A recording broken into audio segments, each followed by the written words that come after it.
Il y a des signes qui ne trompent pas. Ce sont les derniers moments de Françoise Dupuy dans son bureau de présidente du Parlement bruxellois.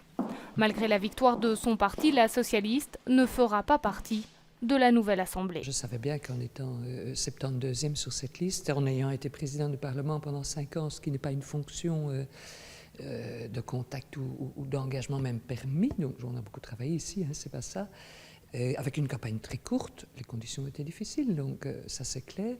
Je suis un peu étonnée du résultat, enfin c'est un peu un crash quoi, hein, moi je le reconnais. Face à la défaite des colos, Marine Agy estime qu'une remise en question est nécessaire. Quant à son avenir, elle se dit étrangement sereine. Je me sens dans une très grande liberté, voilà, une très grande liberté. Je voudrais maintenant valoriser la connaissance que j'ai de Bruxelles, de la politique de ville, de l'urbanisme, mais je n'ai pas encore de projet concret.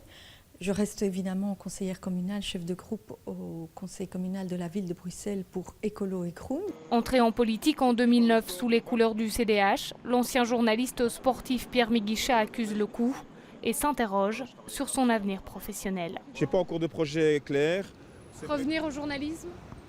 C'est une possibilité, mais ça signifiera à ce moment-là quitter totalement la politique. Or, je suis encore conseiller communal à Anderlecht. Maintenant, c'est vrai que si mes anciens patrons d'RTL m'appellent, bon, il est possible que voilà, je réponde positivement, mais ça m'étonnerait quand même. Daniel Caron, Béatrice Fretter, Ahmed Moussine, voilà quelques-uns des autres députés sortants qui ne prendront pas place dans l'hémicycle le 10 juin prochain, lorsque le nouveau Parlement sera installé.